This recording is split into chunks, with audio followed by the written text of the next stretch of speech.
Cam4.fr, le plus grand site de webcam live réservé aux adultes. 14h-16h, Brigitte Lahaie, Sud Radio.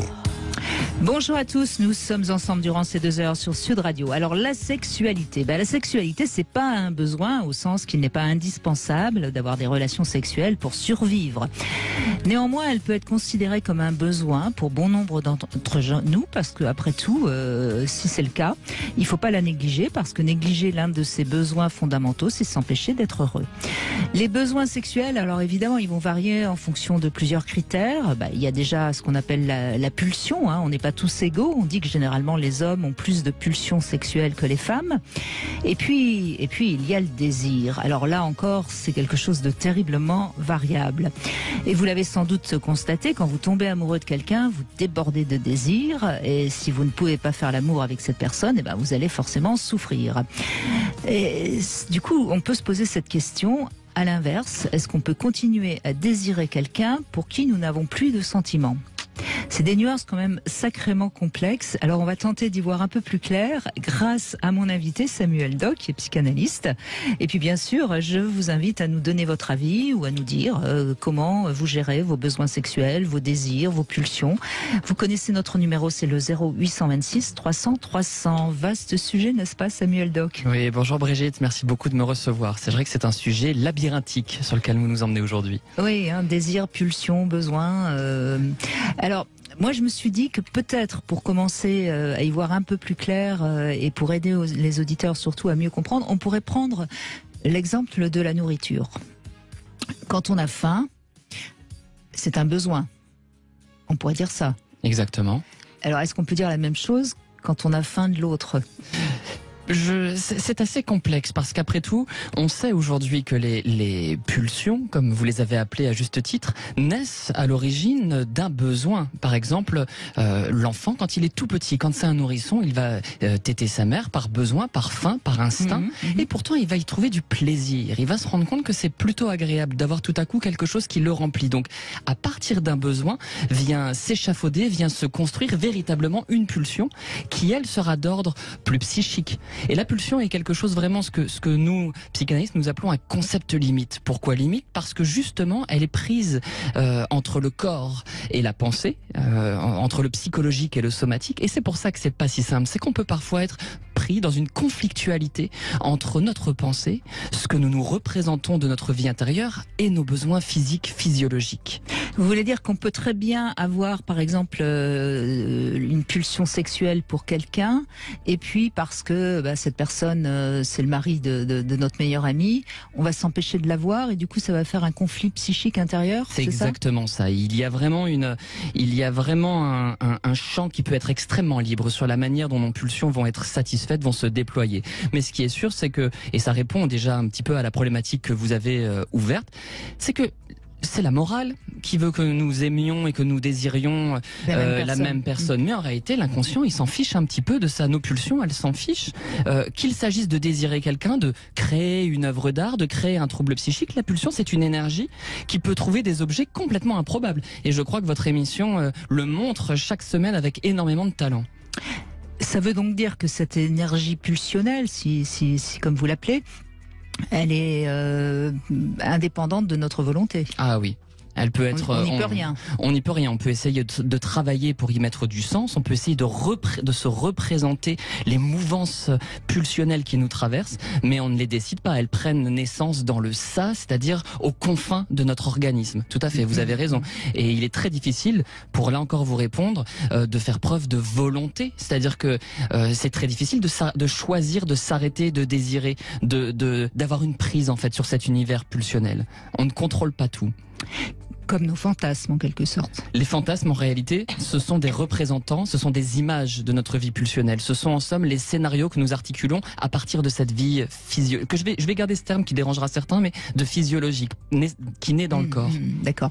Et donc à l'inverse, si on n'est pas responsable de nos pulsions pour quelqu'un, on n'est pas responsable non plus si on n'en a pas. C'est-à-dire que si on est avec quelqu'un et qu'on a pas du tout envie de faire l'amour avec lui, on n'y est pour rien. On est même, c'est même l'inverse. On est à ce moment-là responsable du fait de ne surtout pas aller contre son désir. Jacques Lacan, ce grand psychanalyste, avait cette formule que j'adore. Il disait: on n'est jamais autant coupable que lorsqu'on transige sur son désir. On peut pas transiger avec son désir, ni même avec son non-désir. Je trouve qu'il y a quelque chose d'une grande violence à imaginer qu'on doive se forcer pour avoir un rapport sexuel avec une personne que par ailleurs on pourrait aimer. On peut très bien être fou amoureux d'une personne, mais ne plus avoir de désir sexuel pour lui. Alors je sais qu'il y a cette idée chez certains psychanalystes qu'un couple, ça couple à tout prix, mais dans la réalité, c'est pas si simple que ça.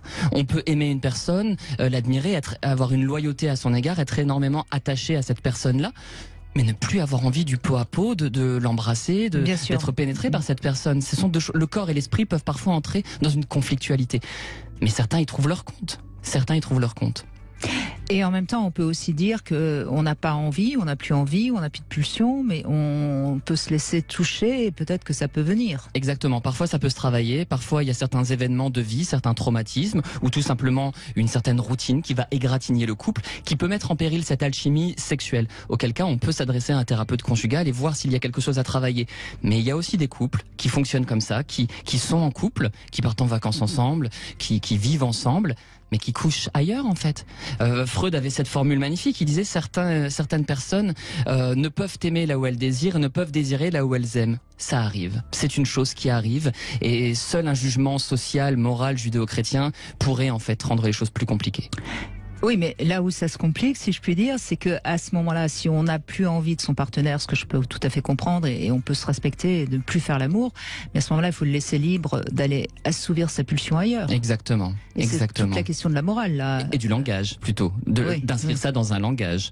Et de considérer qu'on peut aussi créer ses propres normes conjugales dans la mesure où on respecte le consentement de l'autre et qu'on ne blesse pas l'autre. Et je crois que c'est un petit peu aujourd'hui certaines voix qui se font entendre autour de la question de la sexualité. C'est pouvoir inventer son propre langage amoureux et sexuel. Oui, mais l'infidélité reste encore la première cause de séparation. Donc on voit que c'est pas si simple. Il y a encore un chemin à faire entre la morale d'antan et cette morale d'aujourd'hui que certains en effet essayent d'installer. Mais est-ce qu'on est encore infidèle quand la personne sait?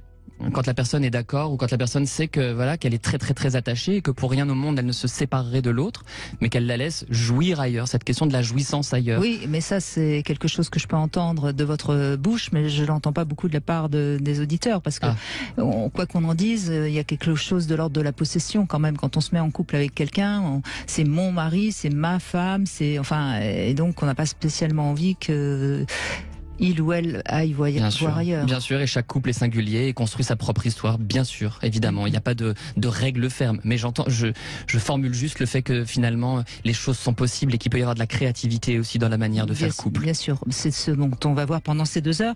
Et alors, quelle différence vous faites entre le désir et la pulsion?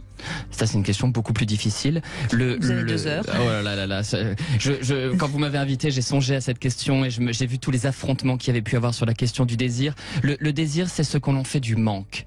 Nous avons tous un manque qui nous met au monde. On vient au monde inachevé. On est une des seules espèces d'ailleurs animales qui n'est inachevé. C'est ce vers quoi on tend. C'est l'horizon en fait de notre humanité. Et ça se dérobe toujours.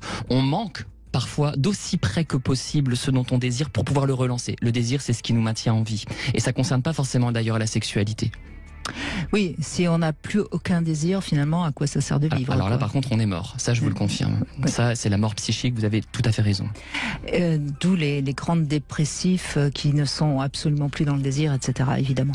Bon, en tout cas, c'est Valérie qui va être avec nous dans un instant. Et puis, on va essayer de comprendre tout ça. Pulsion, amour, désir, sexualité, et que sais-je encore. Sud Radio, 14h-16h, Brigitte Lahaie, Sud Radio. Samuel Doc est avec nous et vous pouvez bien sûr venir nous rejoindre pour évoquer les différentes facettes du désir. Et c'est Valérie qui commence avec nous. Bonjour Valérie. Bonjour. Merci d'être avec nous Valérie. Avec plaisir. Donc votre désir, vous dites qu'il a évolué avec l'âge, ce qui est assez souvent le cas d'ailleurs. Oui, tout à fait. Suivant les expériences, suivant avec les personnes avec lesquelles on est, voilà. L'expérience. L'expérience, mais c'est-à-dire, vous êtes dans un désir plus construit, vous diriez, moins brut? Plus mental, moins, je sais pas. Je sais pas, plus dans le... je veux profiter. Plus dans le... Voilà, Ah oui, donc ça veut dire que vous autoriseriez plus facilement vos envies que quand vous étiez plus jeune. C'est difficile de mettre des mots sur le désir. Hein. Oui, tout à fait, oui. Tout à fait. Ça voudrait dire ça? Vous êtes plus à l'aise avec vos envies? Oui, plus le temps qui passe et puis envie de profiter, de s'amuser. Et c'est quoi pour vous profiter, s'amuser? Dites-nous en plus. Prendre du temps, passer du temps. Plus de sensualité? Oui, aussi. Peut-être aussi que vous arrivez mieux à dire ce que vous avez envie et à moins être dans le désir de l'autre, justement. Non, les deux. Les deux? Oui. Il y a quelque chose qui vous inquiète? Non. Bon. non, du tout. Par contre, à la rigueur, j'ai peut-être une question. Moi, au niveau des pulsions, j'ai pas de pulsion spéciale, sauf de mordre. Quand je suis, j'ai parfois. Vous êtes une chienne, quoi. Envie de mordre. Je dirais pas ça. Non, c'est une pulsion, c'est envie de mordre. À quel moment, quand vous êtes vraiment dans le feu de l'action, c'est ça? Non. Au début? Je sais pas, un sentiment qui sort et puis ça peut être à tout moment. Et alors, où est-ce que vous mordez? La peau. Oui, bien sûr. Épaules. Les épaules, ce que vous avez sous les dents. Voilà. C'est assez fréquent, hein. C'est pas quelque chose de totalement inhabituel, hein, Valérie. Ça vous arrive de mordre trop fort, de blesser votre partenaire, selon vous? Non, parce qu'il aime vraiment pas ça, donc. Ah, il aime pas ça. Je fais juste, je mime, je mords l'oreiller ou ce que j'ai sous la main pour voilà. Je vais vous envoyer un de mes os pour les chiens. Comme ça, quand vous avez envie de mordre, vous pourrez mordre l'os en plein dedans. Et parce que c'est difficile de réfréner une envie justement comme ça qui est très animale. Hein. Ah bah oui. Une pulsion. Je parlais tout à l'heure dans mon introduction de ces pulsions alimentaires du sein. Bah là, nous sommes effectivement dans cette pulsion orale. Mais oui, la difficulté là, c'est qu'effectivement, il faut que le partenaire puisse s'accepter, accueillir votre fantasme. Et c'est ça le plus difficile, je pense. Oh, je n'appellerais pas ça un fantasme. Hein. C'est une réalité. Un réflexe, vous voulez dire un réflexe instinctif. Oui, voilà, plutôt. Oui. Bon, vous savez ce que vous allez faire? Vous allez lui acheter un gilet doudoune sans manches. Et comme ça, vous pourrez mordre le gilet doudoune sans manches quand vous faites l'amour avec lui. Comme il a toujours chaud, il sera ravi. Ah bah il faut qu'il choisisse des marques ou un peu chaud quand vous faites l'amour. Non, pragmatique, approche pragmatique ou un bâillon, voilà, dans un cadre plus BDSM, pourquoi pas? On n'a pas, pourquoi pas? Non, mais vous pourriez trouver une petite astuce que vous mettriez sur son corps pour que vous puissiez le mordre. Sans que ça le gêne, parce qu'en même temps, il n'y a pas question non plus de... Oui, tout à fait, non. Mais... Qu'est-ce qu'il en dit? Ah non, mais il n'aime pas du tout ça, hein, c'est... Non, je le fais, je le mords, je vous dis, je mords, si j'ai envie de mordre, je mords un oreiller, sinon il n'a pas envie d'avoir mal, enfin, c'est... Et moi, j'ai pas envie de lui faire mal, hein, je sais pas, c'est comme ça, c'est animal, en fait. Instinctif. Oui, mais... quelque part, comme je vous le dis, hein, c'est pas quelque chose de spécialement rare, hein, et ça se comprend tout à fait. Et c'est plutôt d'ailleurs une preuve d'amour. Hein. Vous avez envie de le dévorer. De l'avaler. Pour moi, c'est lié, oui. Oui. Pour moi, c'est lié. C'est à des moments forts où quand vous êtes vraiment très proche de lui, que vous êtes tellement proche que vous voulez vous en prendre un petit morceau. C'est ça. C'est ça. Après, le désir aussi, pour moi. Il n'est pas forcément de l'esthétique, de la beauté de la personne. Enfin, voilà, il y a plusieurs beautés. Mais l'hygiène, par contre, est hyper importante pour moi. Donc, votre sens olfactif est très développé. Voilà. Oui. Ça, pour moi, voilà. C'est rébarbatif pour moi si l'autre, au niveau hygiène, sent pas bon Ou la Mais- douche, et voilà. Oui, vous dites sent pas bon ou bien vous avez besoin qu'il y ait même du parfum, quelque chose qui vous laisse à penser qu'il a pris soin de lui? Parce que c'est pas Oui, tout à voilà, fait la oui, même aussi. chose. Vous Oui, êtes- aussi. Tout à Oui, fait. c'est ça. Vous avez vraiment besoin de sentir que c'est quelqu'un qui vient de prendre sa douche. Oui. Mhm. Sinon, c'est du dégoût. Pas du dégoût, mais c'est se négliger, je sais pas, c'est quand même pas du dégoût, parce qu'à partir du moment, Non, mais quelqu'un qui sentirait mauvais, ça provoquerait du dégoût chez vous, j'imagine. oui, voilà, à forte dose, oui. Oui, bien sûr. Ah oui, oui, Mais bien est-ce sûr, que- même pas, j'imaginerais qu'en fait. Même pas en rêve, hein.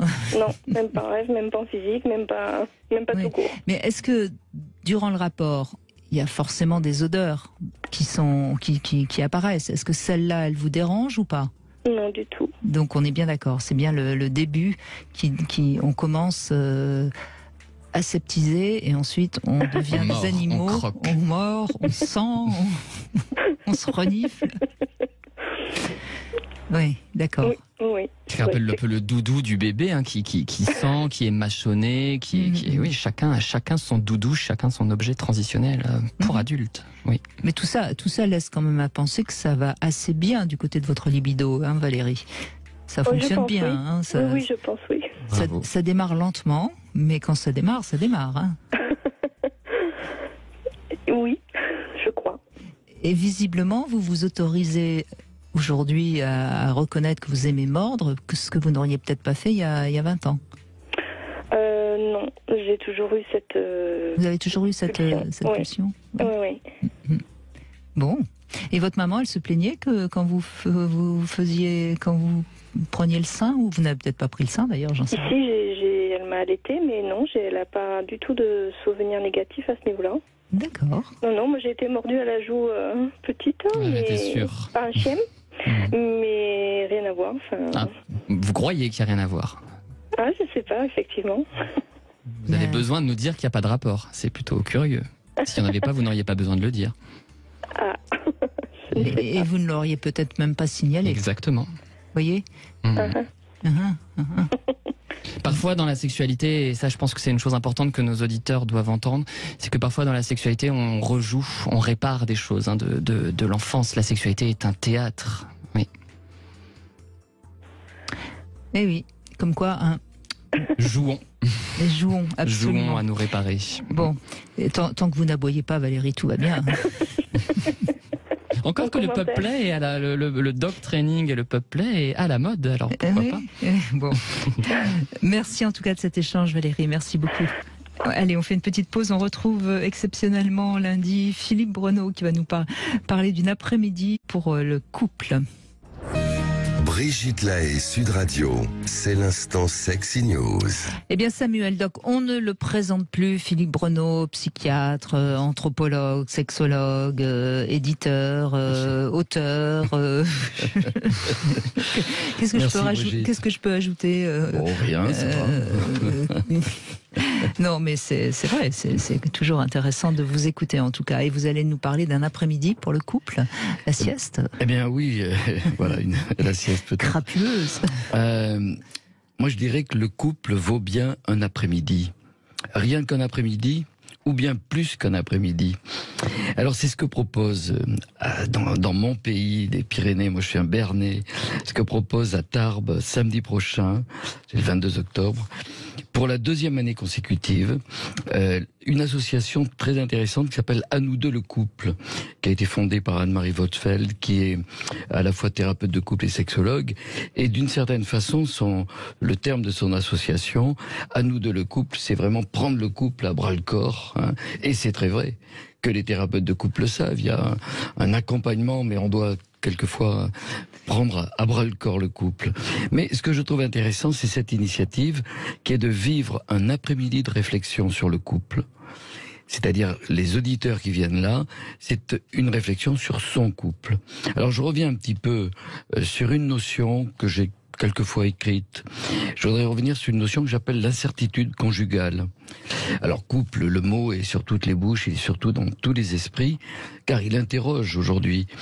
Depuis quelques décennies, la notion de couple a profondément changé, en passant du mariage à vie au couple intermittent et aux tranches de vie. Aujourd'hui, effectivement, avec les plus jeunes générations, souvent dans plusieurs tranches de vie. Le taux de divorce était extrêmement faible au milieu du XXe siècle, 1950. Il a profondément augmenté, on le voit très bien, il y a une cassure en 64, 66, et surtout, à partir de 1975, la loi du 11 juillet 1975 qui instaure le divorce par consentement mutuel. Ça a transformé les choses. Aujourd'hui, et quand on regarde à long terme, parce qu'il n'y a pas de vraies statistiques, c'est très compliqué, puisqu'il faudrait cumuler tous les couples de toutes les générations, mais environ 50%, un petit peu moins de 50% des mariages se terminent par un divorce.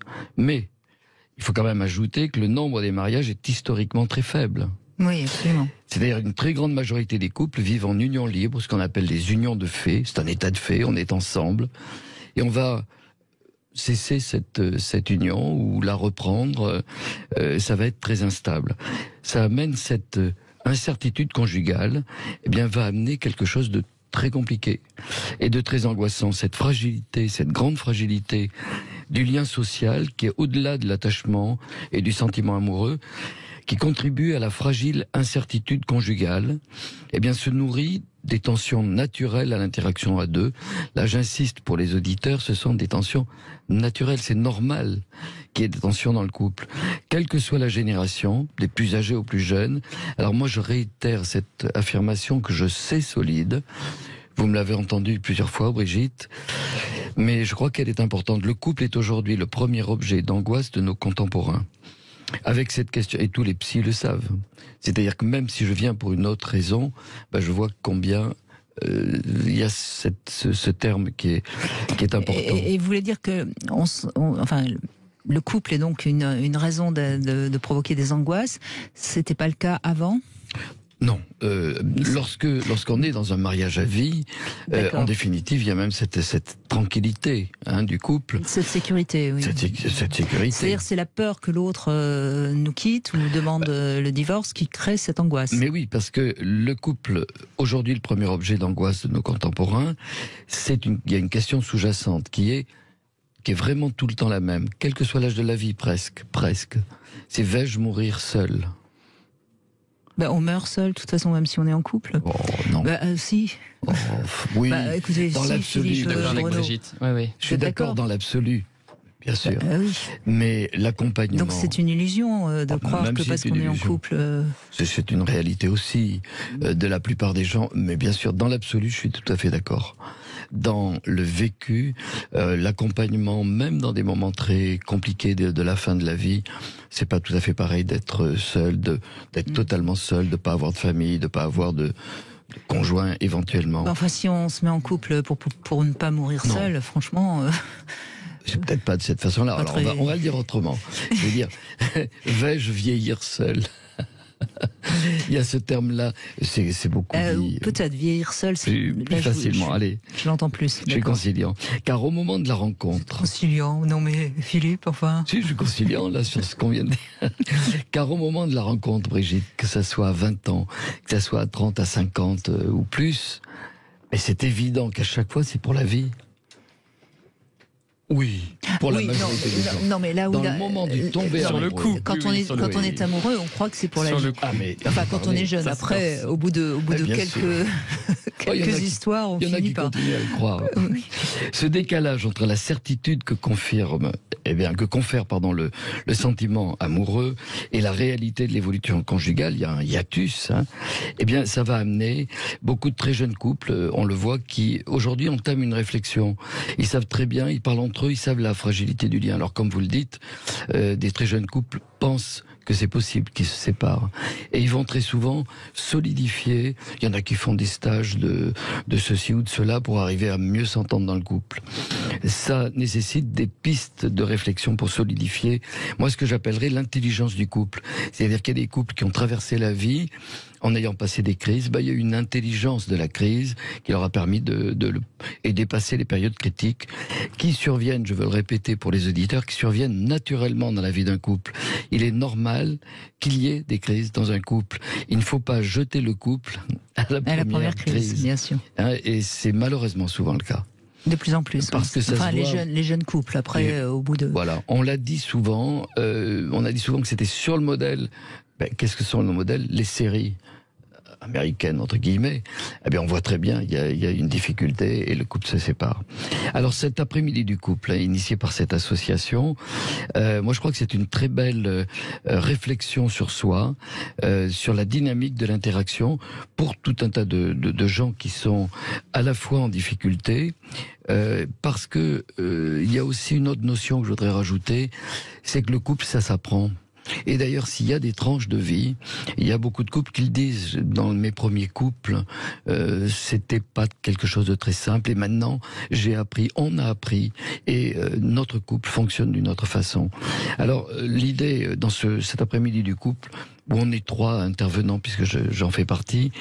Il y a Gérard Ribes, Régent Tremblay qui est un grand sociologue et sexologue qui parlera du couple confronté au dysfonctionnement sexuel, parce que qu'il y ait une difficulté sexuelle première ou du fait des tensions, qu'elle soit seconde, il y en a presque tout le temps. C'est-à-dire que sinon, il y a effectivement une mise à distance de la sexualité. Le couple est une révolution permanente et c'est de cela dont on parlera. Mais moi, je voudrais surtout, pour ceux qui sont dans la région, qui sont à Tarbes, d'abord, je voudrais aussi remercier, parce que j'essaie d'aider cette petite association et c'est très vrai que je voudrais remercier aussi la mairie de Tarbes. Il y a aussi une volonté municipale, quelquefois, qui aide à ce qu'une réunion comme ça se fait dans les locaux de la mairie, mais cette initiative, une après-midi pour réfléchir une fois par an, moi je lance un petit peu l'idée, il peut y en avoir dans d'autres régions, qui est un appel à ce qu'il y ait, comme il y a des cafés sexos, mais qui est pourquoi pas des après-midi du couple. Là ici ça se passera à Tarbes samedi, que ça se passe dans d'autres régions. C'est toujours quelque chose qui va permettre aux gens de réfléchir sur le moment. Il y en a qui n'iront jamais voir un thérapeute. Il y a qui vont s'informer, qui feront peut-être un peu de bibliothérapie, ils vont lire. Il y en a d'autres, tiens, ça leur donnera une idée, ils vont peut-être oser se faire accompagner pendant un temps. Mais je crois qu'on a besoin d'être accompagné pour aboutir à l'intelligence du couple dont on parlait. Mmh. Moi, j'aime bien dire que c'est un parcours initiatique, le couple. Et au bout de combien de couples l'initiation est-elle réussie? Écoutez, au moment où on s'en va, définitivement. Mais c'est très vrai qu'il y a un côté initiatique, parce que et ça revient sur l'idée que le couple ça s'apprend. Oui, bien sûr.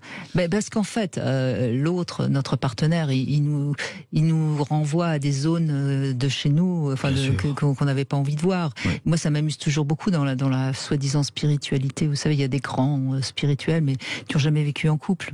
Et pour moi, c'est une ineptie, parce que il y a rien de plus laser que le couple.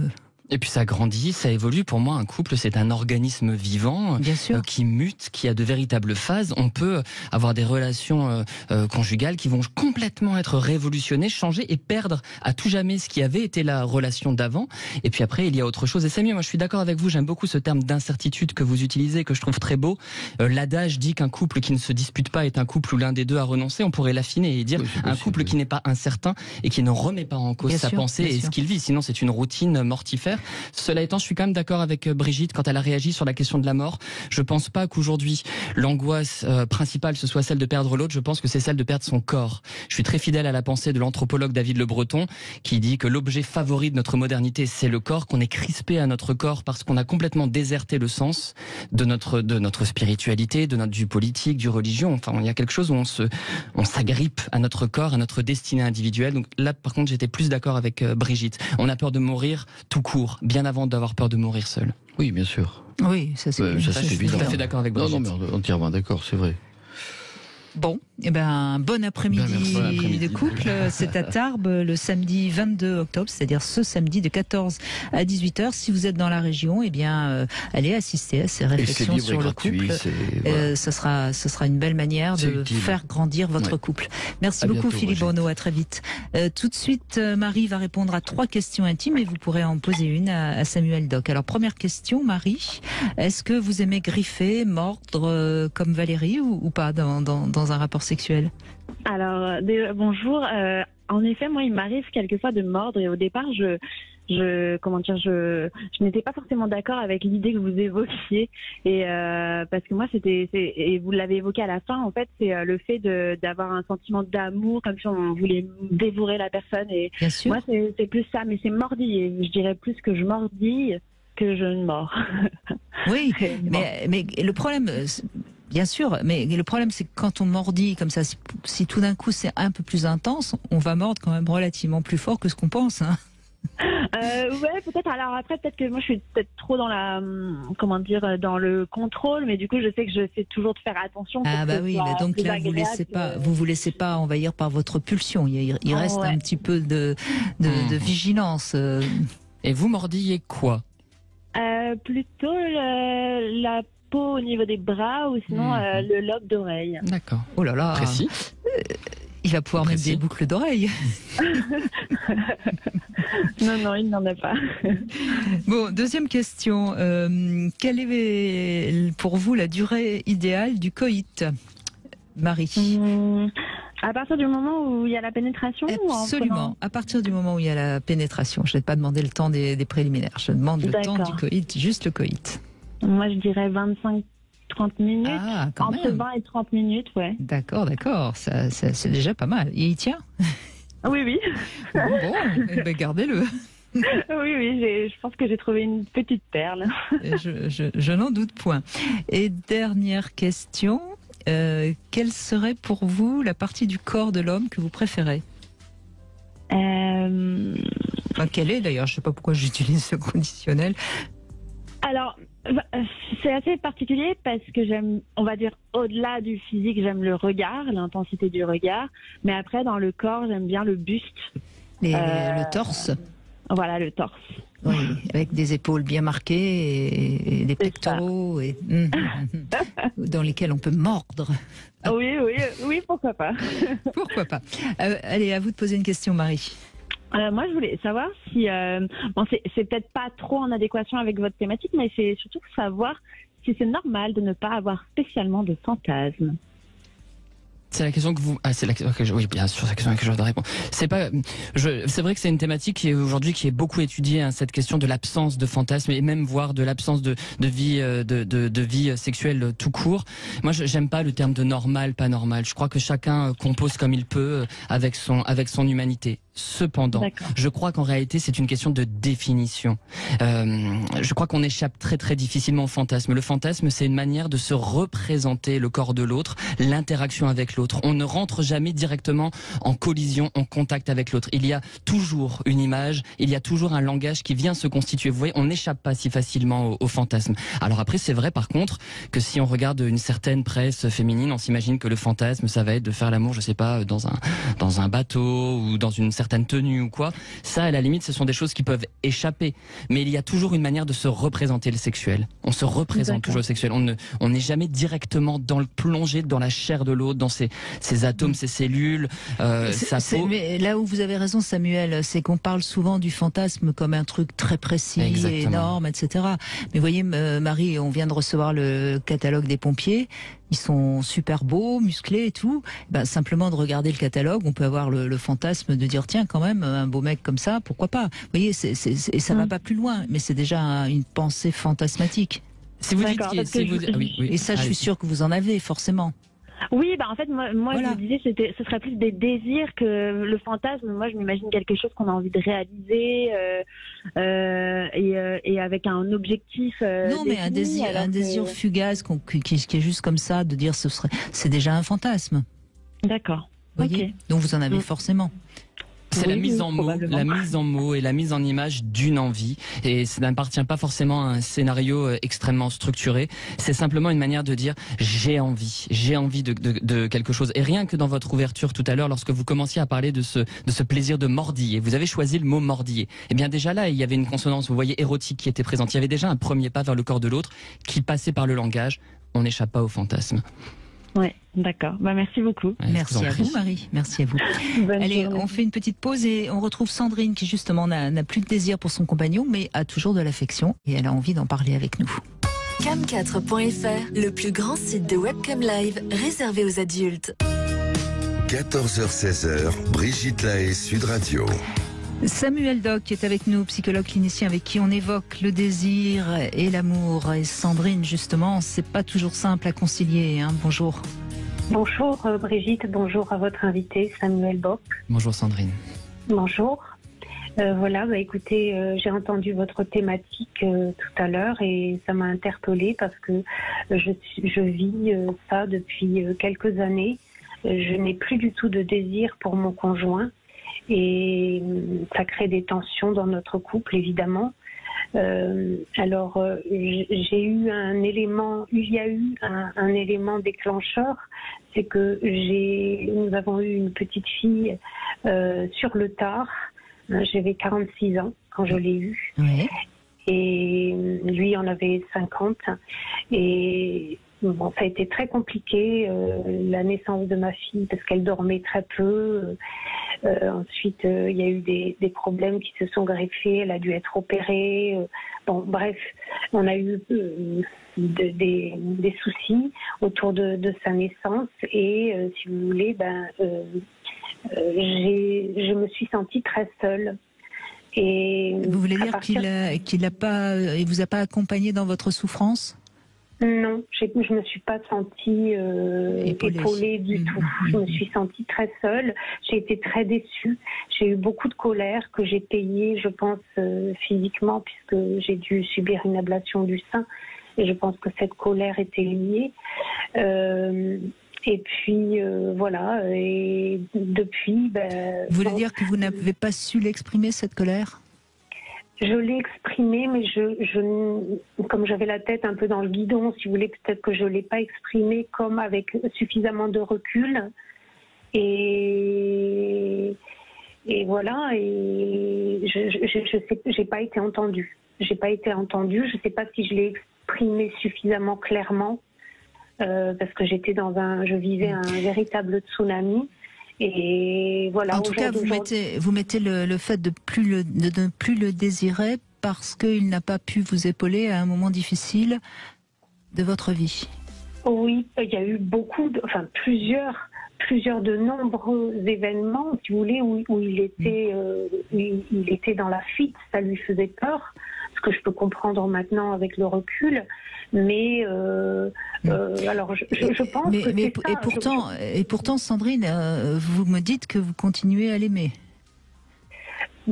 J'ai du mal à discerner, si vous voulez, la différence, parce que bon, c'est le père de ma fille, c'est quelqu'un que je... D'accord, mais est-ce que vous l'aimez?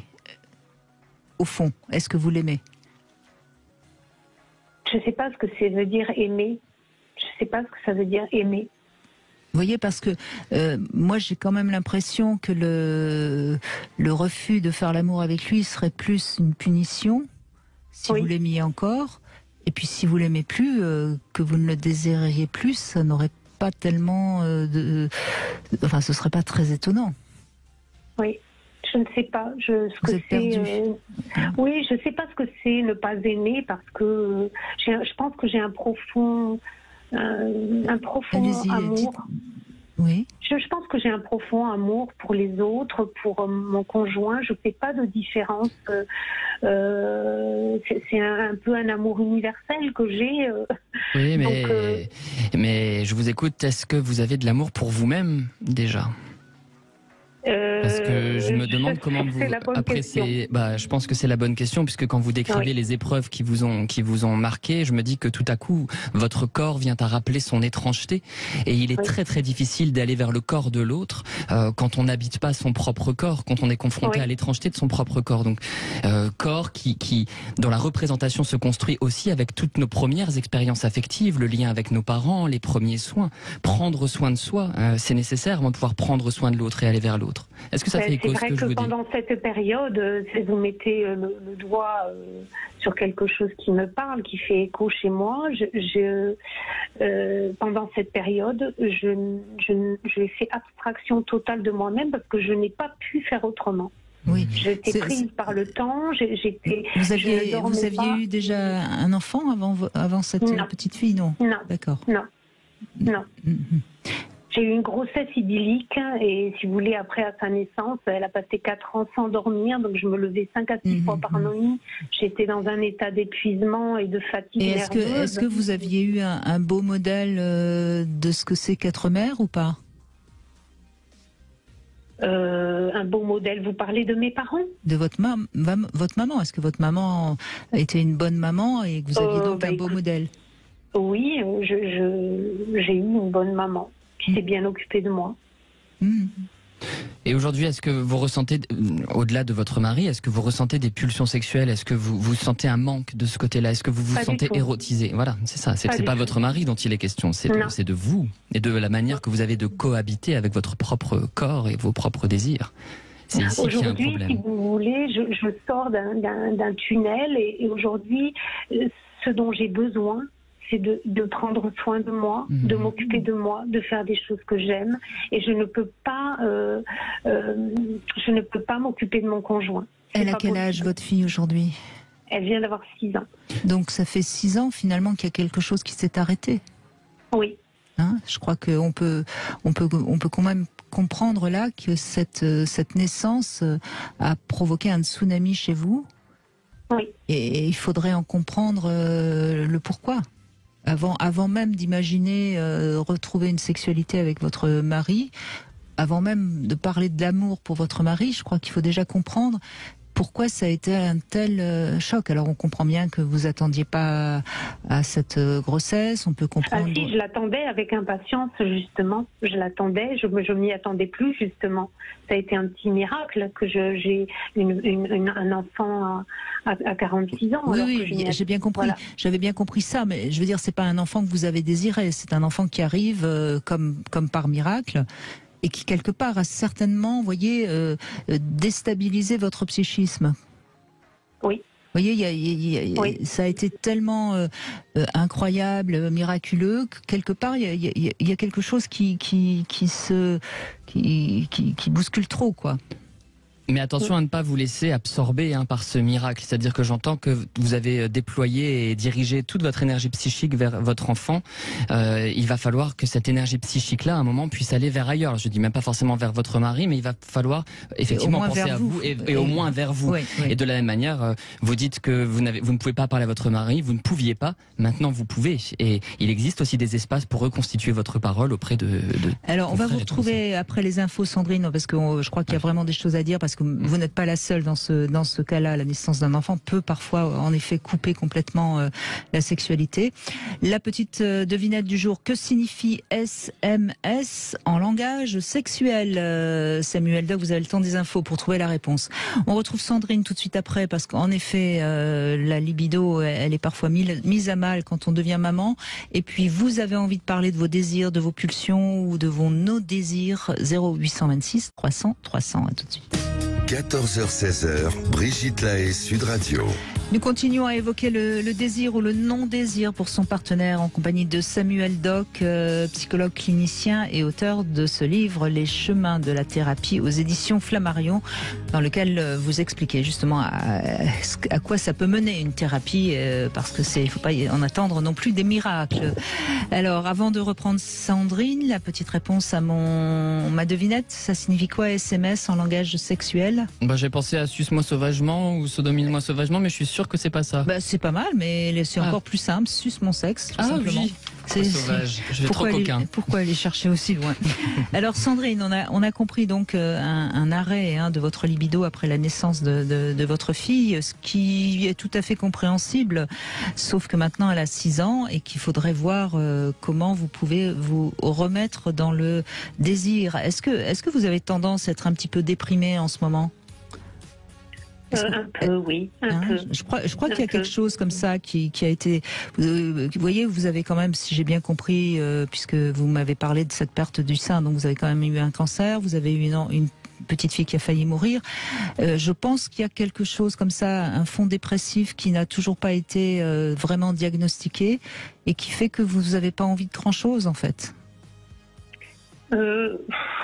Si, j'ai quand même des envies, mais pas de sexualité. Pas de sexualité. Après, j'ai jamais été une grande fan de sexualité non plus. Donc, voilà. Mais vous avez envie de quoi, alors? De penser à moi, de faire des choses pour moi. Déjà, faites-le déjà. Ça va redonner un petit peu de libido, quand même, de toute façon. Et puis, est-ce que vous avez encore de l'intimité avec votre compagnon, de la tendresse? Non. Il faut déjà retrouver ça. On sent en tout cas que dans votre propos qu'il y a des choses qui vous travaillent et qui mériteraient peut-être d'être travaillées avec un psychologue. Peut-être que ça vaudrait pour vous la peine de franchir le pas et de mettre des mots MOTS sur les mots MAUX, bien sûr. Oui, ça vous ferait beaucoup de bien, je crois, de retrouver cette colonne vertébrale. Et puis écoutez Sandrine, si vous n'arrivez pas à parler à votre compagnon de ce que vous lui reprochez, parce qu'on l'a bien compris, écrivez ce que vous lui reprochez. Et puis vous le laissez décanter et vous relisez.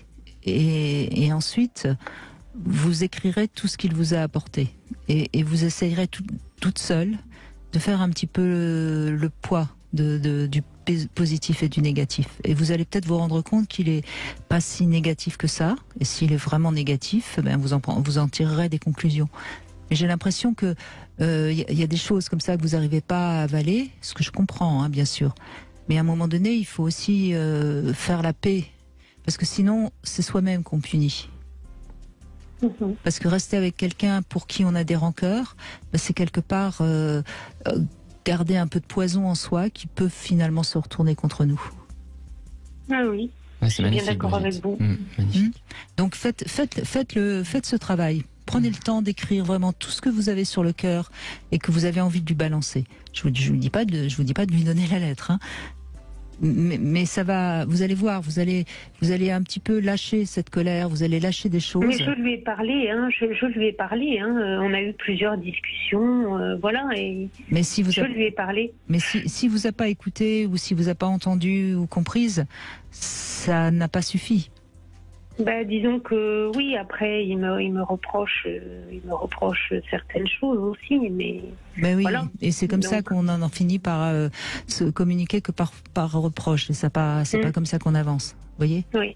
Je suis bien d'accord. Moi, je suis d'accord pour les disputes, mais je suis pas d'accord pour les reproches continuels. Tout à fait d'accord. Et la dispute n'exclut jamais le respect et le prendre soin. Un couple, c'est d'abord du respect et du prendre soin. Tout à fait d'accord avec vous, Brigitte. Faites ce petit travail, ça va vous faire du bien, vous verrez.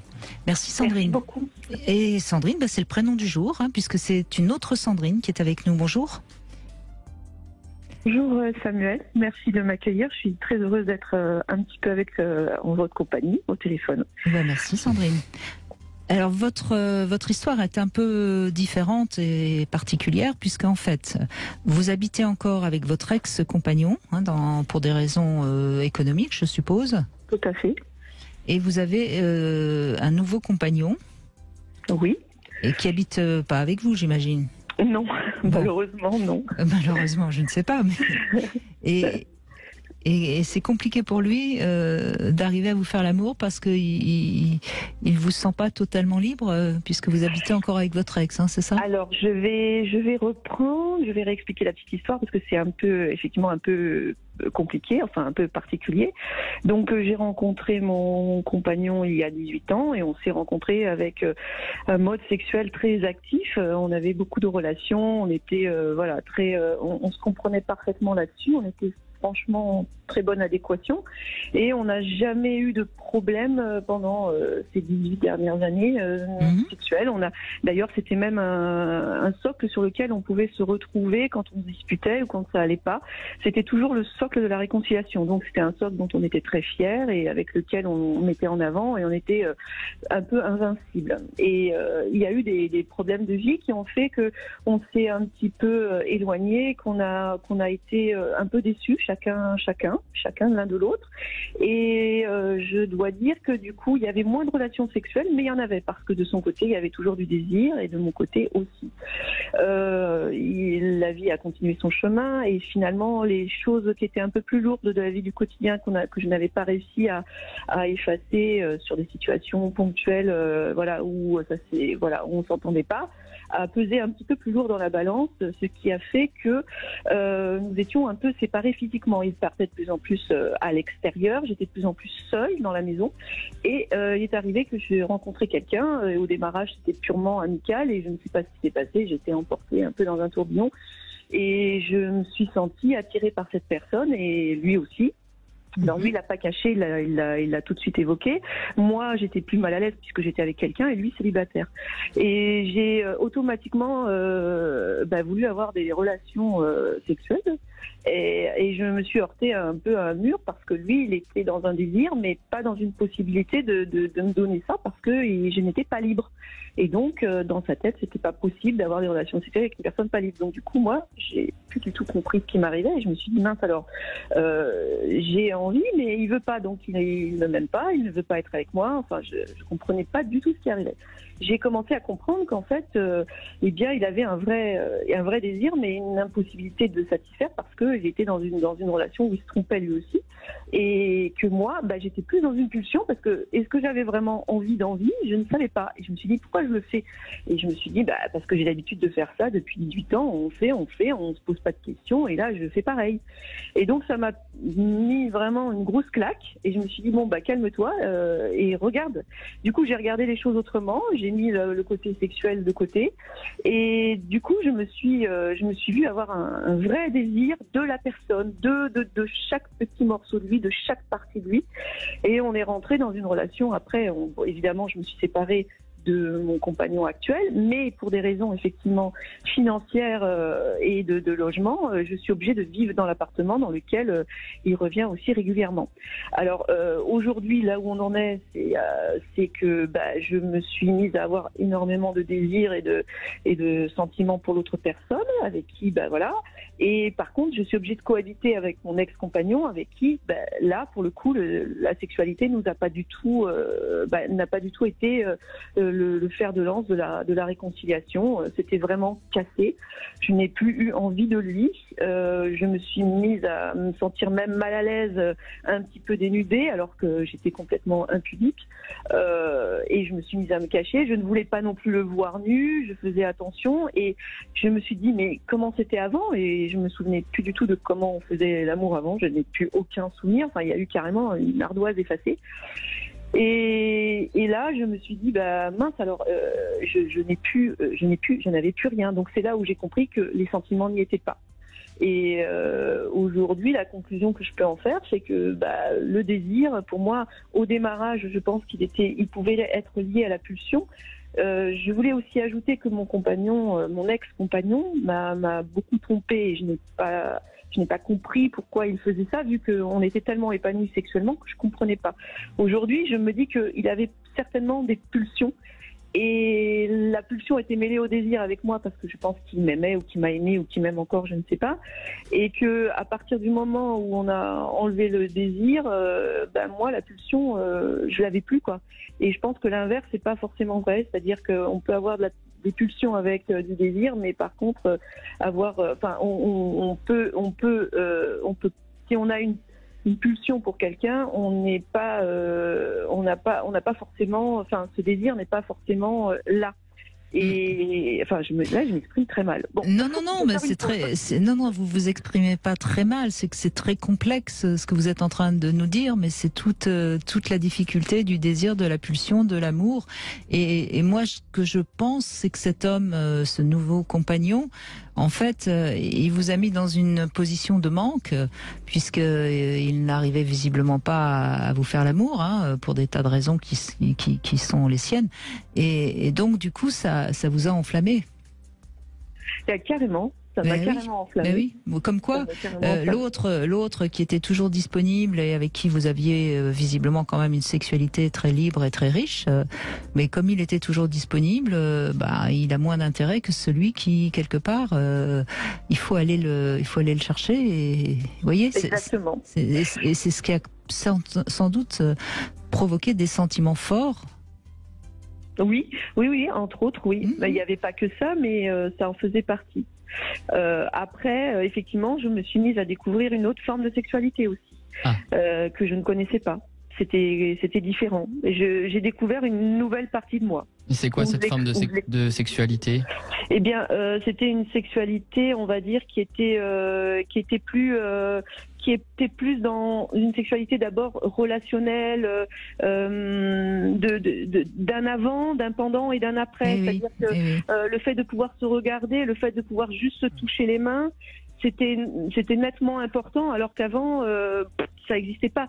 Et même si je vivais des préliminaires auparavant, là c'était d'autres formes de préliminaires. C'était dans la discussion, dans la relation, dans les mots, dans le regard. Je n'avais pas ça avant, ça n'existait pas. Nous, on se touchait, on était électrifiés et puis on passe à l'acte. Alors que là, c'était pas du tout ça. L'érotisme déborde et dépasse l'acte de pénétration, ça c'est certain. Exactement. C'est un tout. Et puis, ce qu'il y a quand même aussi d'important, c'est que cet homme prend le temps de vous découvrir aussi bien corporellement que psychiquement, visiblement. Oui, tout à fait. Et il a très bien analysé dans la situation dans laquelle je me suis trouvée au démarrage, et il m'a dit, c'est pas si important. Et même moi, je comprenais pas. Je me dis, mais bien sûr que c'est important. Il me dit, non, ça viendra après. Et puis, je me disais, mais il est fou. Mais là, vous vous rendez compte que vous êtes devenu le sujet de son amour, alors que l'autre, vous étiez une femme parmi tant d'autres. Objet de sa pulsion, vous voyez, donc vous devenez importante, vous devenez désirante, vous devenez, vous voyez, c'est bien.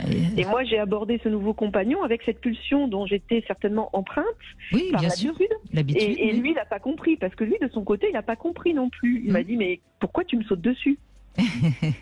Mais parce que c'est très cognitif notre manière de faire l'amour, et quand on change de partenaire, il faut s'adapter à une nouvelle manière de faire. Je pense, Brigitte, vos émissions elles montrent bien, la sexualité ça commence pas dans notre appareil génital mais dans notre psyché, ça vous l'avez montré, oui. C'est clair. Et moi je vous rejoins parfaitement en l'ayant vécu, quoi.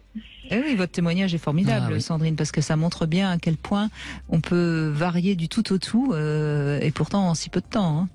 Et oui, puisque ça s'est fait en un an, un an et demi, c'était très rapide. C'est ce qui caractérise nos pulsions, c'est qu'elles sont variables et illimitées et plurielles.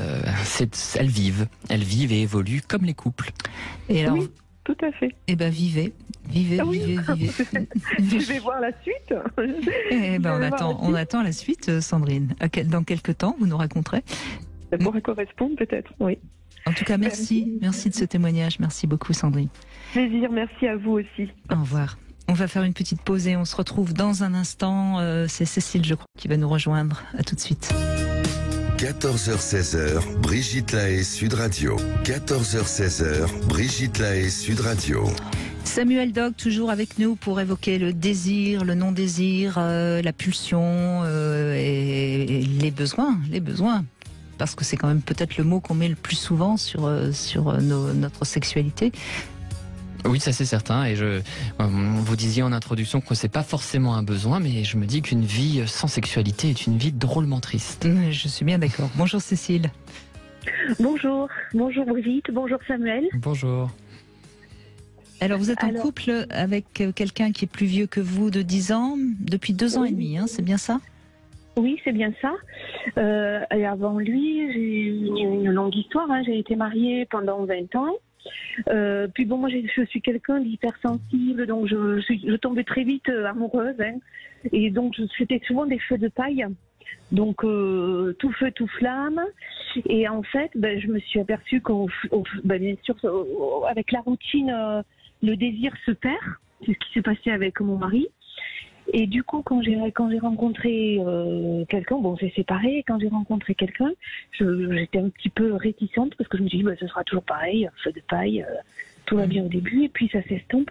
Et en fait, il s'est passé quelque chose qui s'était jamais passé avec mes autres histoires, c'est que, en fait, ça a été pas un coup de foudre, mais c'est à mesure qu'on s'est découvert, et c'est de mieux en mieux. Bon, aussi, je pense qu'il y a l'âge qui fait que on est plus épanoui sexuellement. J'approche la cinquantaine. Et c'est vrai que là, moi, je suis plus je découvre, je pense que je suis sapiosexuelle, hein, donc je suis très sensible quand même à l'intellectuel, beaucoup plus qu'au physique. Et plus ça va, mais plus on a une sexualité débordante. Donc j'apprenais un petit peu, comme il approche la soixantaine, je me disais, est-ce que... Bon, c'est jeune, un homme de 50 ans encore, oui. Cécile. C'est encore jeune.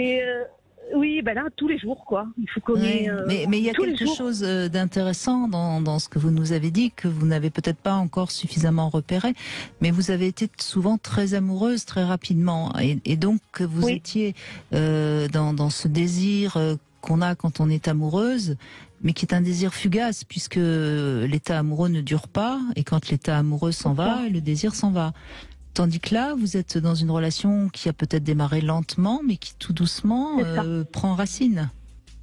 C'est exactement ça. Et en fait, parce qu'on échange beaucoup, on parle beaucoup, et du coup, mais des fois on est au restaurant, mais on a tellement envie de l'un de l'autre que c'est une pulsion. Voilà, moi c'est un besoin, hein. Le sexe, je trouve que c'est incompatible, c'est pas possible une vie sans sexe, quoi. Et alors qu'est-ce que vous metteriez derrière ces mots quand vous dites j'ai une pulsion? Est-ce que vous avez une pulsion qu'ils vous prennent et qu'ils viennent en vous, ou est-ce que vous avez une pulsion de vous offrir à lui? C'est compliqué, je sais pas, moi j'ai envie de le manger. Ah, c'est la journée aujourd'hui. Non, mais on se saute dessus, voilà. Ça peut être, avec beaucoup de respect, donc vous avez envie de le prendre, hein? On est bien. Ah oui. Oui. Ah oui. Ouais.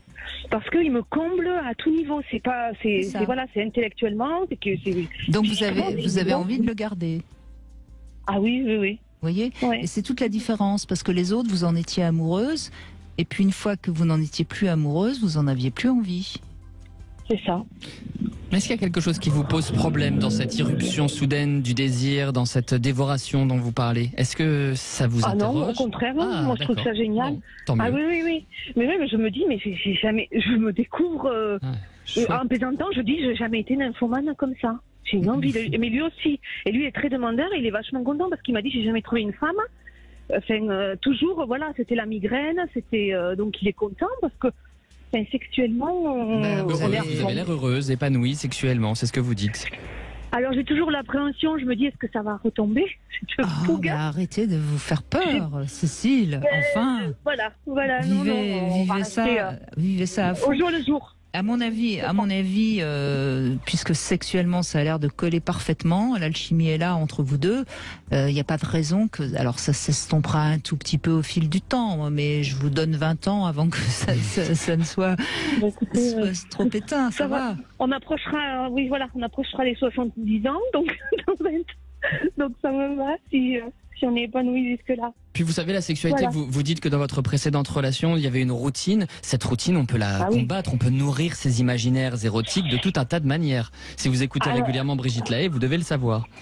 Tout à fait. J'ai tout essayé avec mon mari. Il voulait plus. Je pense parce qu'il avait 50 ans et puis il avait des problèmes de prostate, pour tout vous dire. Et je pense que il avait son problème. Il le vivait mal au niveau masculin, parce que moi j'avais envie, donc je disais mais il faudrait que on a essayé je voulais même qu'on aille dans un club alors que je suis pas du tout libertine, mais je me disais on pourrait aller voir, essayer. Non, lui et on a eu 1 an sans rapport sexuel. Donc vous avez du temps à rattraper, hein. Allez-y. Et donc voilà. Allez-y. Non, mais je me suis bien rattrapée depuis. Je crois, Voilà. je crois. Donc, écoutez, vous êtes en train de découvrir ce qu'est la vraie relation à l'autre. Deux sujets qui se rencontrent et qui s'aiment. Et qui ne font plus qu'un. Continuez. Merci Faut y Cécile. croire. Avec Oui, plaisir. absolument, mais ça existe, la preuve. Merci Cécile. Allez, une petite pause et on va se retrouver pour le Love Conseil. On va parler d'un jeu de synonymes. Sud Radio. Le plus grand site de webcam live réservé aux adultes. Brigitte Lahaie, Sud Radio. Le Love Conseil. Alors, on va parler d'un jeu de synonymes. Et vous savez, Samuel Doc, comment c'est compliqué pour les couples de parler de sexualité. Hein. En général, soit ils n'en parlent pas, soit ils ont du mal à en parler. Donc voilà un petit jeu qui va vous permettre d'aborder le sujet de la sexualité de manière ludique. C'est simple. L'un d'entre vous prononce un mot en rapport avec le sexe, par exemple verge. Et l'autre doit trouver un synonyme de verge. Et le premier qui flanche, eh bien, il perd un point. Alors vous pouvez jouer, décider de jouer sur 5 mots ou plus. Hein, c'est pas un problème. Et à la fin, on verra celui qui a le plus ou le moins de points. Et il y a aussi un autre jeu qui peut permettre de parler de sexualité dans le couple, c'est de trouver un mot sexuel à chaque lettre de l'alphabet. Avec un temps assez court, et à la fin du temps imparti, celui qui a trouvé le plus de mots a gagné. Vous voyez, par exemple, vous accordez 10 minutes pour trouver les 26 mots par rapport à l'alphabet, et celui qui aura terminé le plus vite, c'est celui qui gagne, hein, évidemment. Et comme ça, vous avez une possibilité de jouer de manière ludique sur les mots du sexe, et ça crée forcément un imaginaire érotique, ça remet en place de la fantasmatique. Bref, c'est une manière, par exemple, avant de vous endormir, vous jouez à ça et ça peut provoquer un peu de sensualité entre vous, quoi. Langage et humour. Oui, un très bon love conseil. Un très beau love conseil. Exactement. Demain, nous serons avec Sandy Boulanger et on va parler de Octobre Rouge. Hein. Vous savez que tous les ans, depuis 1994, je crois, on évoque cette nécessité pour les femmes de faire de la prévention pour éviter, en tout cas pour ne pas mourir du cancer du sein. On sait que grâce à la prévention, aujourd'hui, 90% des femmes qui ont un cancer du sein prise à temps vont en guérir, donc c'est vraiment important. Et on en parlera demain avec Sandy Boulanger. Mais tout de suite, c'est Lisa qui est avec nous. Bonjour Lisa. Bonjour. Merci d'être avec nous.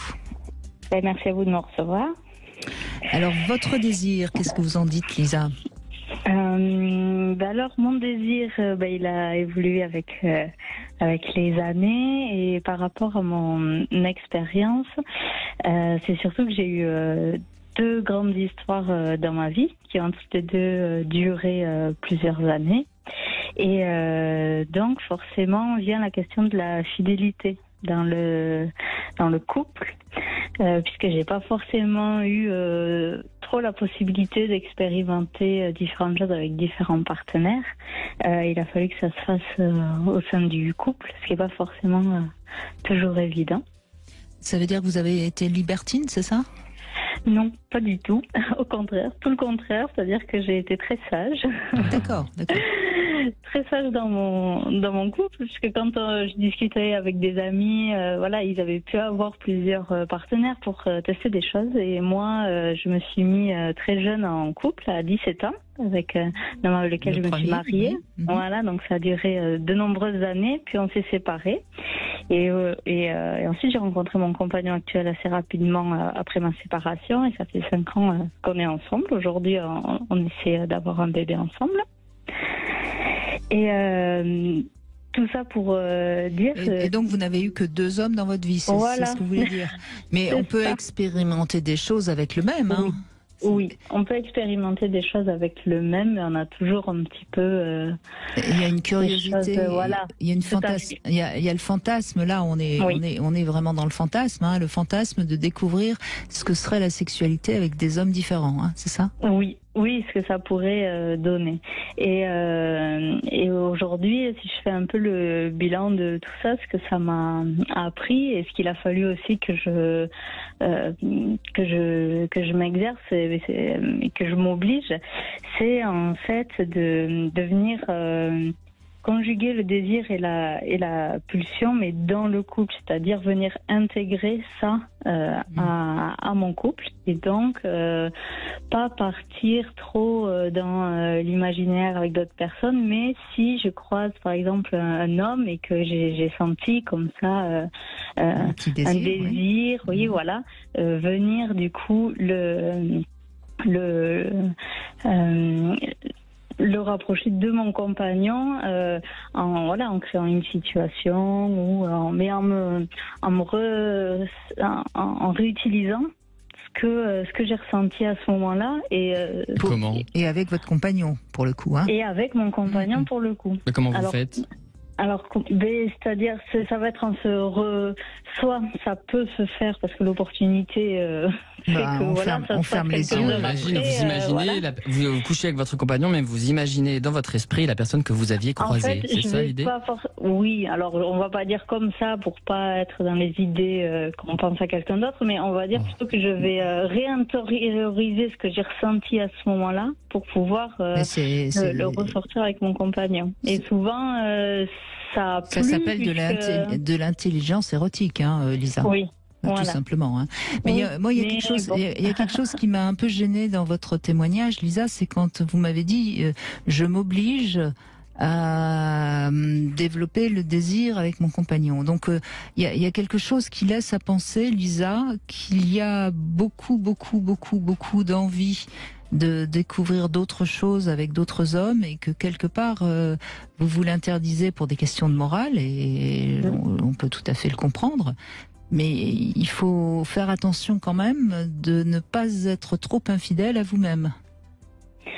Alors, bon, ça c'est quelque chose que vous me parlez, que j'ai pu ressentir peut-être il y a plusieurs années. Maintenant, aujourd'hui, voilà, je me sens bien à l'aise avec mon compagnon et j'arrive bien à justement réinvestir ces moments-là avec lui. Mais quand je dis justement que j'ai dû m'obliger, c'est parce que quand on est un peu comme moi, c'est une personne curieuse, on peut être tenté d'aller au bout des choses. Et c'est vrai que j'ai toujours eu cette valeur très forte quand même de fidélité. Bien sûr, c'est quelque chose qui était important pour mes compagnons. Mais Lisa, encore une fois, je suis pas du tout en train de vous dire d'aller voir ailleurs et de tenter et de vivre et d'assumer votre curiosité. Je dis juste que, à mon avis, il y a un conflit psychique, comme dirait Samuel Dock, n'est-ce pas? Un fort conflit psychique entre vos désirs d'aller voir ailleurs et votre désir d'être fidèle. Et ça vaut peut-être le coup de mieux le comprendre pour arriver à bien le gérer et que ça ne vous fasse pas que ça vous pose pas des difficultés. Et voyez. Oui, et est-ce que c'est possible, je pose la question théoriquement, est-ce que c'est possible de désirer toute une vie humaine entière la même personne, de ne voir qu'une seule personne, de ne coucher avec une personne, que de ne vouloir que son corps? Ça me semble difficile. Je parlais tout à l'heure de la volatilité de la pulsion et du fait que c'est un territoire pluriel. À part pour l'Église, je ne sais pas pour qui il est possible de ne désirer qu'à un seul endroit toute une vie entière. Je suis sceptique. Et la question que j'avais envie de vous poser, c'est est-ce que vous parlez de sexualité avec votre compagnon? Est-ce que vous parlez, par exemple, du fait que peut-être lui, par exemple, pourrait avoir du désir pour d'autres femmes, que vous pourriez avoir du désir pour d'autres hommes, peut-être même de coucher avec plusieurs personnes? Est-ce que ça vit dans votre langage tout cela, ou est-ce que vous le cachez? Non, on a pu en parler, mais lui, il est très catégorique sur le fait de vouloir rester l'un à l'autre, et moi, je me sens bien comme ça aussi, présentement. Oui, bien sûr, mais je mets pas en doute le fait que vous avez pas du tout envie d'aller voir ailleurs. Hein. Je dis juste que, et puis c'est pas par hasard que vous nous avez appelé pour en parler. C'est quelque chose qui est quand même assez présent chez vous et qui serait intéressant peut-être, pourquoi pas par exemple, d'écrire des nouvelles érotiques dans lesquelles vous pourriez raconter des choses avec d'autres hommes. Oui, justement, c'est quelque chose qui s'est passé à une période ou avec un ami que j'avais retrouvé, où lui aussi avait besoin un peu de s'évader, et où on faisait, par message, effectivement, on était dans cet imaginaire-là, l'un et l'autre. Voyez, donc là, voyez, donc là, ça peut vivre quand même ces envies qui sont très fortes. Et si vous les faites vivre, ça sera moins difficile de rester fidèle, parce que les faire vivre par l'écrit ou par des échanges, etc. C'est pas tromper son partenaire, voyez. Oui. Et c'est comme ça que vous allez peut-être pouvoir trouver un juste équilibre entre vos désirs d'autres choses, de votre curiosité, et puis votre fidélité à votre conjoint. D'autant que j'ai cru comprendre que vous avez envie d'être maman, donc ça va aussi encore bousculer votre fantasmatique.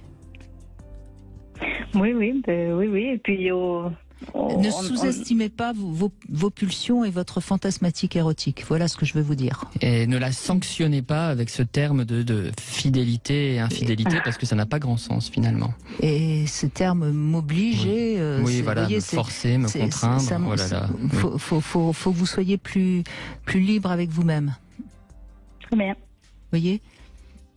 Oui, j'entends, mais c'est toujours un peu difficile d'être entre liberté, moralité, réalité, et puis on est deux en non mais Lisa, encore une fois, j'entends tout à fait, et je pense que vous avez raison de vous respecter dans ce sens, c'est-à-dire vous avez raison de ne pas faire l'amour avec un autre homme que votre compagnon. Ça, vous avez raison.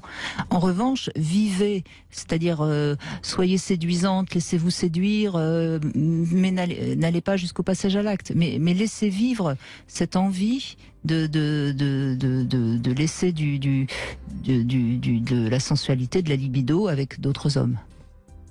Vous voyez ce que je veux dire? Surtout que vous le faites déjà, puisque vous parlez de nouvelles érotiques avec un ami, avec un autre. Donc il y a déjà un autre avec qui vous faites vivre un fantasme. Ponctuellement, oui, quand le besoin s'en ressent, mais c'est des choses après qu'il a fallu stopper, parce qu'il y avait comme, en tout cas pour la personne avec qui je le faisais, comme si c'était une solution, et que du coup il fallait tout le temps, dès qu'il avait besoin, il me contactait. Et donc là, oui, vous êtes senti envahi, vous avez stoppé, mais vous avez eu raison. Mais voyez, vous pouvez aussi, par exemple, vous masturber avec un jouet et imaginer que c'est un homme avec qui vous avez changé des regards dans les transports en commun. Vous voyez, laissez vivre cette part de vous-même qui est très riche et qui ne nuira pas à la sexualité que vous avez avec votre compagnon, bien au contraire. D'accord. Vous comprenez? C'est ça qui est important. Parce que si vous la laissez vivre sans la censurer, elle va pas revenir en boomerang d'une manière négative. Oui, d'accord. Ah oui, ça c'est certain, je rejoins tout à fait ce que dit Brigitte. Plus on essaye de réfréner une pulsion, plus on la cultive. C'est très juste, Brigitte. Vous voyez, et donc laissez-la vivre, et puis en revanche, vous allez jusqu'où vous pouvez aller sans passer à l'acte. Et votre libido avec votre compagnon ne s'en portera que mieux. Oui, ça pour le coup c'est... Mais au moins, vous allez jouir de tous les sens sans passer à l'acte, mais au moins vous allez vivre pleinement cette grande force que vous avez en vous. C'est formidable d'avoir autant de désir, de libido, de curiosité. C'est plutôt un atout. Hein? Oui, c'est ce qui fait qu'on se sent vivant. Exactement. Et donc vous le gérez en sachant que vous avez posé la limite. Ça n'ira jamais jusqu'au passage à l'acte. Le seul qui aura le droit, ce sera lui. Voilà. Merci Lisa. Merci à vous. Merci. Allez, on fait une petite pause et puis on retrouve Laetitia. Décidément, les femmes sont aptes à parler de leurs désirs maintenant. Le monde change. 4.fr, le plus grand site de webcam live réservé aux adultes. 14h-16h, Brigitte Lahaie, Sud Radio. En compagnie de Samuel Doc, on parle aujourd'hui du désir, mais de quoi peut-on parler d'autre que du désir finalement lorsqu'on parle du lien aux autres? Que faire du désir? Cette question est éternelle, je crois, depuis l'aube de l'humanité. Oui. Et j'imagine évidemment que vos patients vous parlent du désir toujours et encore. Hein. Du désir et même d'amour. Jacques Lacan, ce psychanalyste, disait toute demande est toujours une demande d'amour. Bien sûr que c'est ce qui est à l'œuvre en psychanalyse, et c'est ce que je travaille avec mes patients. Vous avez bien raison de le souligner. Et d'ailleurs, j'en profite pour dire aux femmes qui nous écoutent que, en effet, très souvent, quand un homme dit qu'il a envie de faire l'amour, c'est une demande d'amour. Mais souvent, l'homme va l'exprimer plus par la sexualité, la femme par les sentiments, mais au fond, les deux sont dans une demande d'amour. Ce qui compte, c'est de pouvoir en tout cas parler, c'est de se pouvoir parler de sexualité, que ce ne soit pas que du corps en fait, c'est de mettre des mots même sur cette force puissante, pulsionnelle. C'est ce qu'on a vu avec le très beau témoignage de Cécile, qui est tombée terriblement amoureuse de cet homme qui justement avait plutôt envie d'abord de parler plutôt que de se jeter sur elle sexuellement. Et c'est Laetitia qui va conclure avec nous. Bonjour Laetitia. Bonjour. Merci d'être avec nous Laetitia. Alors, votre désir, qu'est-ce que vous en faites? C'est un peu vague, mais disons que je l'assouvis avec mon conjoint, donc ça va de ce côté-là, on va dire. Alors, j'aime bien parce que vous l'assouvissez avec votre conjoint, vous dites ça avec un peu de... J'ai plus l'impression que vous faites l'amour pour arriver à avoir de la jouissance, mais qu'au départ, il n'y a peut-être pas le désir et les papillons dans le ventre.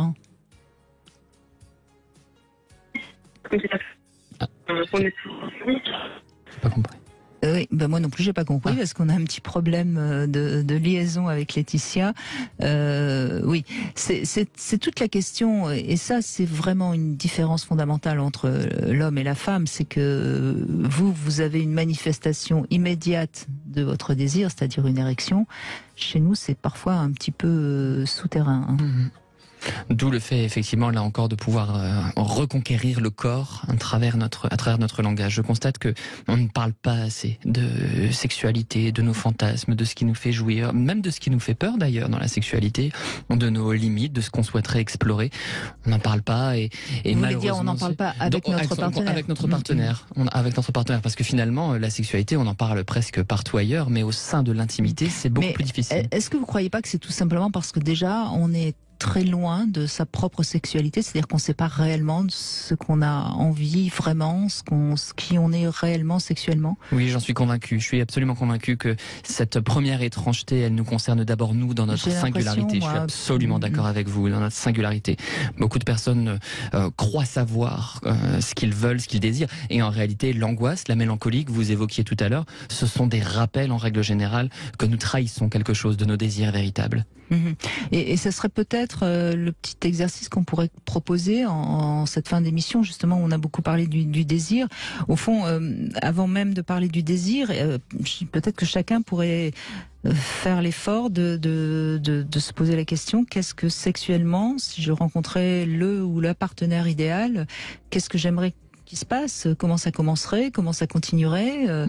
Oui, tout à fait. Et en déconstruisant, pour reprendre un verbe à la mode aussi, les schémas sociaux du bon jouir et du mauvais jouir aussi. C'est ça. On croit. Parfois, je crois que certaines personnes pensent leur sexualité avec des schémas sociaux et ça ne marche pas. Ils doivent désirer une personne du sexe opposé, sans accessoires. La fameuse norme. Voilà, oui. la norme sexuelle. En même temps, c'est tellement complexe que on a besoin d'avoir des repères au départ, quoi. Mais après, il faut essayer d'aller un peu plus loin et de se dire qu'est-ce que j'aime vraiment, qu'est-ce que j'aimerais vraiment. Je crois qu'on a retrouvé Laetitia. Oui, c'est moi. Je suis dans un endroit où ça capte pas trop. Bon, et ben allez-y, on vous écoute. Oui. Là, pour l'instant, ça va. Dites-nous votre désir alors. Alors du coup, moi, il n'y a pas de souci au niveau désir. Avant que je sois avec mon conjoint actuel, j'avais effectivement des sex friends.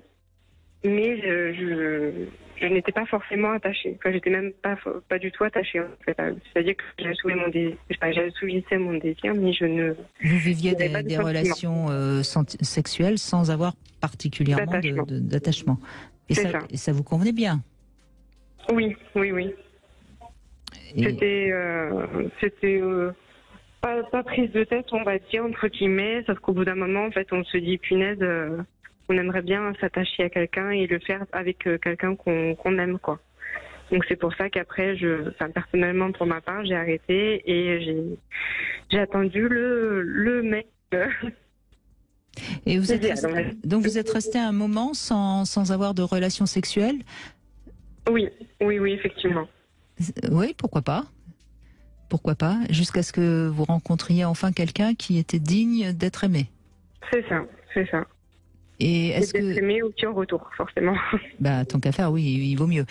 Et est-ce que justement le désir que vous avez pour cet homme, qui est donc un homme pour qui vous avez des sentiments, il est plus fort que les désirs que vous aviez avant? Oui, effectivement. C'est-à-dire que ça fait à peu près 3 ans qu'on est ensemble et j'ai toujours autant de désirs pour lui qu'avant.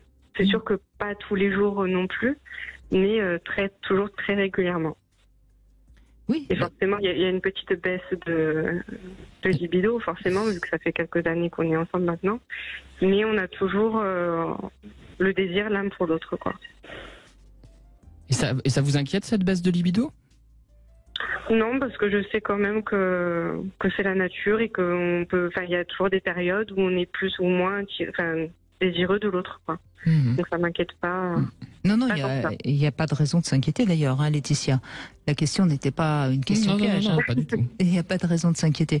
C'est à partir du moment où vous êtes, vous avez continué à avoir du désir, même si parfois vous avez du désir, il se passe rien, et si parfois vous aviez pas trop de désir, mais vous faites quand même l'amour et que vous avez de la jouissance, tout va très bien. Hein. Oui, c'est ça. C'est ce qui compte, on va dire. Mais vous avez vécu finalement quelque chose d'assez bien, parce que vous avez vécu avec beaucoup d'hommes, donc vous savez ce que c'est. Et puis à un moment donné, vous vous rendez compte qu'en effet, la sexualité pour la sexualité est moins intéressante que la sexualité qu'on partage avec quelqu'un avec qui on partage d'autres choses, en fait. Hein. C'est ça, effectivement. Mais c'est une chose dont je suis convaincue, ça, Brigitte, qu'on explore plus de choses avec la personne qu'on aime. On peut se permettre plus de choses parce que aussi on peut en parler plus facilement, on peut faire grandir nos fantasmes avec l'autre. Ça, je suis bien d'accord avec vous. Et surtout, il y a beaucoup moins de jugement avec notre compagnon, avec qui on vit, on parle plus librement, on va dire. Après, quand on est avec une personne qui a juste le désir charnel, si on fait pas telle ou telle chose, peut-être qu'il va nous juger un peu plus. Alors ça dépend du rapport qu'on a à soi et à la sexualité. Il y a des personnes qui vont être beaucoup plus libres avec des inconnus parce que justement ils vont les utiliser comme un peu comme des objets et donc voilà. Mais si on est un petit peu quand même dans le désir de l'autre et dans le respect de l'autre, c'est vrai que on va pas se lâcher de la même manière, alors que quand on est avec quelqu'un avec qui on est en totale confiance, on va pouvoir aller plus loin. C'est très juste, Brigitte, ce que vous dites. Et bien sûr, quand vous dites ça, je pense à Freud et au célèbre complexe de la mère et de la putain. C'est-à-dire que certains hommes choisissent une femme qui va devenir la mère de leurs enfants, qu'ils vont respecter, chérir, voire même admirer, mais avec laquelle ils ne coucheront pas. Et ce qu'on nommait putain, alors le mot n'est pas joli, mais c'est le terme, des femmes avec qui, pour le coup, il y a des relations sexuelles et peut-être même un fantasme de plus, mais qui reste de l'ordre du fantasme et où voilà, la pulsion vient à se concentrer. Et pourquoi est-ce qu'on ne couche pas avec cette figure de la mère? C'est parce que justement, il y a quelque chose de la mère de l'enfant, de la pureté, et puis l'interdit de l'inceste. Une sorte de trop grand respect qui fait qu'on ne peut pas l'agresser avec notre pulsion. Et puis l'interdit de l'inceste, c'est-à-dire que la mère renvoie à sa propre mère, donc en général ils jouissent ailleurs. Ça c'est assez théorique. C'est théorique. C'est un peu théorique. Mais je crois sincèrement que ça dépend vraiment de chacun et vous le témoignez bien, hein, Laetitia, c'est que là vous découvrez ce que c'est que d'être dans une confiance en soi, en l'autre, et où tout devient possible. Et ça c'est quand même le summum de la sexualité. Quand on a ça, c'est à mon avis la meilleure manière d'avoir une belle harmonie. Et en effet, vous avez aucune raison de vous inquiéter s'il y a moins de désir qu'avant, parce que il y a en revanche plus d'amour, plus de tendresse et une très belle intimité. C'est ça, totalement. Eh bien, merci Laetitia, on conclut sur un très beau témoignage, mais nous avons eu de très beaux témoignages, très variés. C'est vrai.